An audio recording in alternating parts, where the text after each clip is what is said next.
آپ کی اپنی آخرت کی زندگی ہوگی، میں اپنی دنیاوی زندگی میں مصروف ہو جاؤں گا۔ تیسرا بیٹا کہتا ہے کہ میں تو آپ کے ساتھ قبر کے اندر بھی آؤں گا، آپ کو عذاب سے بھی بچاؤں گا، آپ کو۔ السلام علیکم ورحمۃ اللہ وبرکاتہ۔ دوستو، نیکیوں کی اہمیت پر کچھ پیاری پیاری باتیں آپ مولانا عبدالحبیب اتاری صاحب سے سنیں۔ موضوع بہت زبردست ہے، اور اگر ہم ایک بات غور کریں تو ہماری زندگی کا سب سے اہم آبجیکٹ کیا ہے؟ بڑی خوبصورت مثالوں کے ذریعے بھی حدیثوں میں سمجھایا گیا جی کہ دیکھیں نا، تین چیزیں ہوتی ہیں: جی اولاد، جی مال اور اعمال۔ صحیح ہماری زندگی اگر دیکھیں تو ان تین چیزوں کی گرد گرد، یا تو فیملی ہے، یا مال چاہیے، یا اعمال ہے۔ جی اب نبی پاک علیہ الصلوۃ والسلام نے ایک بہت خوبصورت انداز میں ایک سمجھے نا پیاری اگزامپل کے ذریعے سمجھایا کہ ایک بھائی ہے یا ایک شخص ہے، اس کے تین بھائی ہیں یا تین بیٹے ہیں، اور اس کے انتقال کا وقت قریب ہے۔ جی تو اس نے اپنے ایک بیٹے کو بلا کر پوچھا کہ بیٹا اگر میرا انتقال ہو جائے گا تو تم نے میرے ساتھ کیا کرنا ہے؟ جی تو وہ بیٹا کہتا ہے کہ ابا جان، جیسے ہی آپ کا انتقال ہوا بس میرا اور آپ کا راستہ ختم، میرا اور آپ کا واسطہ ختم۔ اچھا، دوسرا بلایا کہ بھائی آپ کا میرے ساتھ کیا معاملہ ہوگا؟ تو وہ کہتا ہے آپ کے انتقال کے بعد میں قبرستان تک تو ساتھ جاؤں گا، جزاک اللہ، قبرستان تک تو ساتھ جاؤں گا، مگر اس کے بعد جنازہ پڑھوں گا، اس کے بعد پھر آپ کی اپنی آخرت کی زندگی ہوگی، میں اپنی دنیاوی زندگی میں مصروف ہو جاؤں گا۔ تیسرا بیٹا کہتا ہے کہ میں تو آپ کے ساتھ قبر کے اندر بھی آؤں گا، آپ کو عذاب سے بھی بچاؤں گا، آپ کو دلاسا بھی دوں گا۔ تو نبی پاک نے سوال کیا صحابہ سے، بتاؤ تینوں میں سے کون سا بہتر ہے؟ اچھا، یہ سوال میں آپ سے کروں تو سب یہ کہیں گے کہ آخری والا بہتر ہے، جو قبر میں بھی آئے گا، دلاسا بھی دے گا، تسلی بھی دے گا۔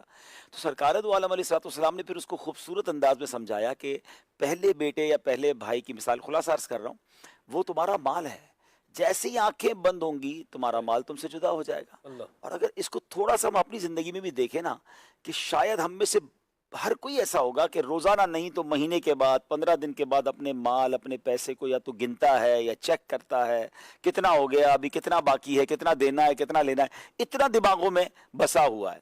مگر بے وفائی اس مال کی ایسی ہے کہ جب ہماری آنکھیں بند ہوں گی تو جو بینکوں میں ہے، گھروں میں ہے، وہ تو اپنی جگہ، جیب میں بھی ہوگا نا تو وہ بھی نکال لیا جائے گا، قبر میں وہ بھی ساتھ نہیں جائے گا۔ دوسرے نمبر پہ نبی پاک فرماتے ہیں کہ دوسرا تمہارا جو دوسرا بیٹا ہے یا وہ دوسرا بھائی ہے، وہ کہتا ہے کہ میں آپ کو میت، آپ کی جنازے تک آپ کے ساتھ ہوں، تدفین تک ساتھ ہوں، اس کے بعد میری اپنی لائف ہے۔ فرمائیے تمہارے گھر والے ہیں یہی تو کرتے ہیں، گھر والے کہ ہمیں دفنا دیتے ہیں، اس کے بعد ہمارا ان سے تعلق ختم۔ مگر تیسرا جو قبر میں بھی ساتھ آنا ہے، قبر میں بھی کام آنا ہے، قبر میں دلاسا دینے والا ہے، نبی پاک فرماتے ہیں وہ تمہارے اعمال ہیں۔ سبحان تو اللہ ظاہر ہے وہ نیکیاں ہیں۔ جی تو ہمارا اگر ٹاپک نیکیاں ہیں تو آپ بتائیں کہ ان تینوں چیزوں میں سب سے زیادہ توجہ کس پر دینی چاہیے؟ کیا ایک بات بڑی پیاری روایت ہے کہ جب انسان کا انتقال ہوتا ہے تو دنیا والے کہتے ہیں میت نے پیچھے کیا چھوڑا ہے، اور فرشتے کہتے ہیں میت نے آگے کیا بھیجا ہے۔ اللہ کاش یہ بات سمجھ آ جائے کہ ہم نے آگے کیا بھیجا ہے، اور آگے نیکیاں ہی بھیجنی ہے نا۔ وہاں کرنسی کام نہیں آئے گی، وہاں گولڈ کام نہیں آئے گا، وہاں پراپرٹی کام نہیں آئے گی، تو نیکی ہمارے کام آئے گی۔ جتنی نیکیاں جمع کر لیں گے انشاءاللہ یہ قبر میں بھی کام آئیں گی، محشر میں بھی کام آئیں گی۔ اور پھر ایک اور اہم بات یاد رکھنی ہے کہ اللہ نے اپنی رضا کو نیکیوں میں چھپا کے رکھا ہے۔ سبحان اللہ وہ نقطہ نواز ہے، وہ نہ جانے کس نیکی پر ہمیں بخش دے۔ واہ اور وہ بعض اوقات ان روایتوں میں آتا ہے کہ ایک گناہ پر، کسی گناہ پر غضبناک ہو جائے، وہ پکڑ لے۔ تو اس لیے نیکیوں کو چھوڑنا نہیں ہے اور گناہوں سے بچنے کی کوشش کرنی ہے، کیونکہ ہمیں نہیں پتا کہ میں جس نیکی کو چھوٹی سمجھ کر چھوڑ رہا ہوں یہ میری مغفرت کا ذریعہ بن جائے۔ اللہ اور ایسی روایتیں موجود ہیں جی کہ کسی نے پیاسے کتے کو پانی پلایا، اس کی مغفرت ہو گئی، کسی نے راستے سے کوئی ایسی چیز ہٹا دی جو تکلیف دے تھی، اس کی مغفرت کر دی گئی۔ چھوٹی چھوٹی نیکیاں جن کو ہم چھوٹی سمجھتے ہیں، بظاہر تو اب سمجھ آتا ہے کہ نیکی کوئی چھوٹی نہیں ہوتی، ہمیں کیا پتا اس کا اجر کیا ہے۔ اور پھر اخلاص کے ساتھ، نیتوں کی اچھائی کے ساتھ وہ بظاہر نظر آنے والی چھوٹی نیکی بہت بڑی ہو جاتی واہ ہے۔ واہ تو واہ ہمیں یہ بات ذہن میں رکھنا ہے کہ نیکی جو ہے نا وہ بڑی کمال کی چیز ہے، مغفرت کا ذریعہ ہے، اللہ کی رضا کا ذریعہ ہے۔ اور پھر اگر محشر کے دن کی بات کی جائے تو یہ روایتیں ملتی ہیں کہ بندہ ایک ایک نیکی کے لیے مارا مارا پھرے گا، اپنے ماں باپ کے پاس بھی جائے گا کہ مجھے ایک نیکی دے دو، مگر اس دن کوئی نیکی نہیں دے گا۔ وہ لوگ جن کو آپ نے دنیا میں کروڑوں روپے دیے ہوئے ہوں گے نا، اور آپ ان کو کہیں گے وہ دنیا والے کروڑوں روپے تمہیں دیے تھے، اب ایک نیکی تو دے دو، تو وہ ایک نیکی بھی نہیں دے گا۔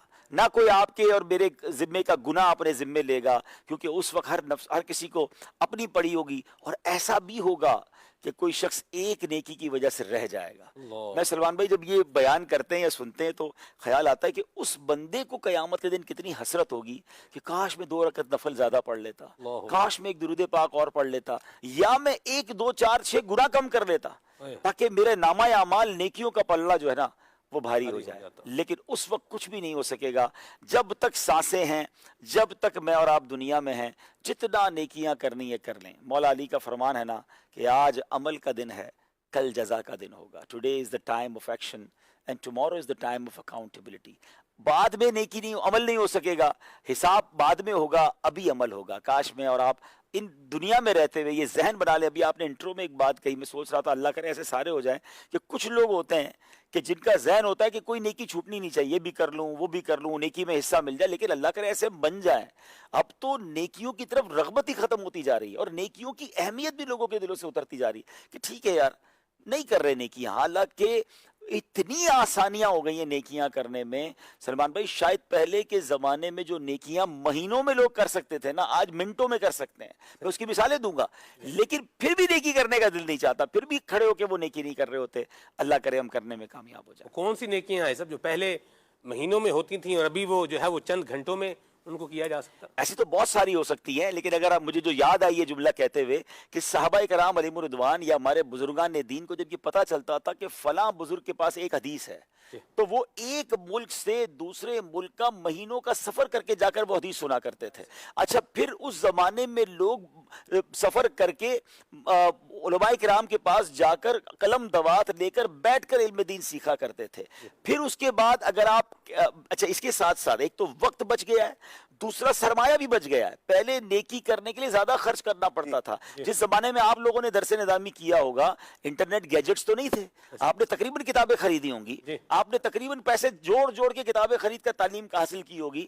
اور اب ایک طالب علم کے لیے کسی بھی کتاب کو ڈاؤن لوڈ کرنا مسئلہ ہی کوئی نہیں ہے. کتابیں آسان ہو گئیں، علم کا شوق کم ہو گیا ہے. اس زمانے میں ٹریول کر کے حدیث سننے کے لیے علم دین اور علماء کی صحبت حاصل کرنے کے جانا ہوتا تھا. ہاں اب دیکھیں جناب، آپ انٹرنیٹ کے ذریعے آپ دیکھ لیں، مدنی چینل کے ذریعے کتابیں ڈاؤن لوڈ ہو سکتی ہیں. آسانی فنگر ٹپس پہ چیزیں آ گئی ہیں. اگر آپ سوشل میڈیا کا صحیح استعمال کر لیں تو میں سمجھتا ہوں کہ وہ علم دین یا وہ نیکیاں جو بڑی اسٹرگل کے ساتھ ہوتی تھی سب کرنا آسان ہو گیا. سبحان اللہ. اب عمرہ کرنا ہے، ٹھیک ہے، پہلے کے زمانے میں عمرہ اور حج اس وقت بھی سرمایہ خرچ ہوتا تھا، مگر جو فیسلٹیز اب ہو گئی ہیں اب تو جناب معذور آدمی بھی جائے تو اس کا بھی سارا انتظام ہو جاتا ہے. ورنہ پہلے زمانے میں آپ کو بتاؤں، میری دادی کی بہن جو تھی انہوں نے بس پہ حج کیا تھا، اللہ تو وہ اپنے واقعات بتاتی. 6 مہینے کا حج ہوتا تھا، ٹھیک ہے، میں بہت چھوٹا تھا لیکن ان کی باتیں مجھے یاد تھی کہ وہ یہاں سے بس جاتی تھی، یعنی پاکستان سے بائی روڈ جاتے تھے. اللہ. تو اچھا اس میں جو والد صاحب بتاتے تھے نا کہ بیٹا اس زمانے میں حج میں 50% لوگ 40% لوگ واپس نہیں آتے تھے، یعنی یہ مل ملا کر ہی جاتے تھے، کیونکہ اتنی تکلیفیں اور اتنے معاملات. اور پھر عموماً بڑی عمر کے لوگ جاتے تھے حج پہ کہ بھائی ساری زندگی پیسے جوڑے اور پھر حج پر گئے. تو بہت سارے لوگ چلے جاتے تھے حج کے سفر میں، واپسی نہیں آتے تھے. تو اب آپ بتائیں کہ مہینوں کا سفر گھنٹوں میں، گھنٹوں کا سفر منٹوں میں، وہاں آپ جناب آسانیاں ہو گئیں. میں نے وہ بھی صفا مروہ کیا ہے جب یہ ایئر کنڈیشن وغیرہ نہیں تھے، اور اب آپ جائیں تو ماشاءاللہ ٹھنڈ لگ رہی ہوتی ہے. صفا مروہ پر اتنی آسانی ہو گئی ہے، ٹھنڈے پانی کے کولر لگے ہوئے ہیں. میں جب حرم شریف میں، مجھے اچھی طرح یاد ہے، میں اگر 80s کی بات کروں تو 88 87 کی اگر میں بات کروں تو میں نے وہ بھی عمرہ کیا ہے الحمدللہ. مجھے چھوٹا تھا، ابھی آپ سے بات کر رہا ہوں تو یاد آ رہا ہے کہ یہ زمانے تھی نا، یہ سوکھ کر کاٹا ہو جاتی تھی گرمی شریف میں طواف کے دوران، ٹھیک ہے، اور حرم میں کوئی ایسی نہیں ہوتا تھا. یہ زمزم شریف کا کنواں جو تھا نا کھلا ہوا تھا، اس کے نیچے جانا پڑتا تھا اور وہاں ایئر کنڈیشن ہوتا تھا. مجھے اچھی طرح یاد ہے وہ طواف کر کے پہلے نیچے جا کر پانی ڈالنا پڑتا تھا، احرام گیلا کرنا پڑتا تھا کہ کچھ جان میں جان. اور خاص طور پہ رمضان میں اب روزہ ہے تو اب اس اے سی والی جگہ پر مجھے یاد ہے میں 2 گھنٹے بیٹھ جاتا تھا کہ کسی طرح تھوڑی ہمت بندھے تو پھر صحیح کریں. تو وہ بھی لوگوں نے حج کیے ہیں، اور اس سے پہلے اور مشکل کیے. نیکیاں کرنا ڈے بائی ڈے آسان ہوتا جا رہا ہے لیکن جذبہ کم ہوتا جا رہا ہے. تو اللہ کرے کہ جب نیکیاں آسان ہو گئی ہیں تو پھر نیکیاں تو زیادہ کرنی ہے، کام تو ہمیں بھی کور میں آئیں گی نا. بس یہ دعوت اسلامی کے ماحول کی برکت ہے. مدنی چینل دیکھتے ہیں، بعض اوقات کسی کو اچھا نیکی کرنے کا جذبہ بھی جو ہے نا سلمان بھائی، وہ نیکی والے ماحول میں ملتا ہے. سارے لوگ نیکیاں کر رہے ہو نا، آپ بھی کرنے لگ جائیں گے. اکیلے ہوں گے نا یا پھر برے ماحول میں ہوں گے، وہاں سے نکل کر نیکی کرنا بڑا مشکل ہوتا ہے. تو اچھا ایسا انوائرمنٹ اپنے نزدیک کریٹ کریں، یہ ایسے دوست اپنا لیں کہ جو نیکی کر رہے ہیں تو اس کو دیکھ کر آپ بھی نیکی کرنے والے. دوستو آپ نے مکمل بیان کو سنا. اس بیان میں کی گئی پیاری پیاری باتیں آپ کو کیسی لگی کمنٹ کر کے ضرور بتائیے گا، اور اسے جہاں تک ہو سکے اپنے دوست اور احباب تک شیئر بھی کیجیے گا. ویڈیو پسند آئی ہے تو لائک بھی کیجیے گا, اور مزید اس طرح کے بیانات سننے کے لیے چینل کو سبسکرائب کر کے ہمارے ساتھ جڑے رہیے گا. ملتے ہیں کسی اور ویڈیو میں, تب تک اپنا خیال رکھیں. خدا حافظ. السلام علیکم ورحمۃ اللہ.